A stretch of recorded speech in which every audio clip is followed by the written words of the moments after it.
மாத்தினா ஒரு புது சோப்பா தானே புதுசா ஆமாம் போன தடவை இல்லை இந்த காப்பி இப்போ போனதான் முடியும் சரிண்ணே எப்படி இல்லை சோப்பா நல்லா இருக்கானே ஜம்முன்னு இருக்கானே ஆமாம் எவ்வளோ வேலை சொல்ல பார்ப்போம் ரெண்டும் சேர்த்து ஒரு 7000 இருக்கும்ண்ணே எவ்வளோ சொன்னேன் 7000 ஏடா நேற்று உங்கள் அம்மா வந்தார் சோபா எவ்வளோ சுத்தமானு கேட்டேன் 15000 இருக்கும் அப்படின்னாரு நான் வாங்கின விலையை சொன்னதுமே பரவாயில்ல இவ்வளோ புதுசாலித்தனமாக இவ்வளோ கம்மியாக வாங்கிட்டேன் சொல்லி எனக்கு பெருமையாக பேசினார் இப்போ கொஞ்ச நேரம் முன்னாடி இந்த புறாமனுஷன் உமார் வந்தப்போ அவன்கிட்டையும் இந்த மாதிரி விலை கேட்டப்போ 12000 சொன்னான் நான் வாங்கின விலையை சொன்னதுமே சூப்பர்னு உங்களை மாதிரி புதுசாலி யாருமே இல்லை எனக்கு ஒன்று வாங்கி கொடுங்கன்னு சொல்லிட்டு போனான்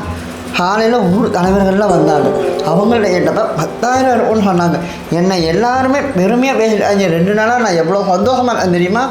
நீங்களும் வெறும் இவனாட்ட வந்து 7000 கரெக்டான விலையை சொல்கிறேன் ஏன்னா கரெக்டான விலையை சொன்னேன் என்ன தப்பானே என்னடா கரெக்டான விலையை சொன்னேன்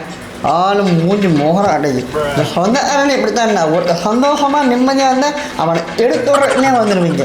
பண்ணடா ஆப்பி ஒரு கேடு நீ என்னென்ன தப்பு பண்ணிட்டு என்ன கரெக்டாக சொன்னது தப்பா என்னடா கரெக்டாக சொன்னேன் என்னடா நீ என்னடா சொந்தக்காரன் புத்தியும் அப்படி தான் பண்ண விட மாட்டானுங்களே ஏவன் லக்ஷ்மியா என்ன வெயில் அப்படி நடந்து போயிட்டீங்க வாங்க ஆத்தனை முடிச்சு போகலாம் வாங்க இந்த சோபா வாங்கிட்டேன் என்ன வேணும்னு சொல்லுங்க பாப்பா சொந்தமுள்ள வாழ்க்கை சொர்க்கத்துக்கு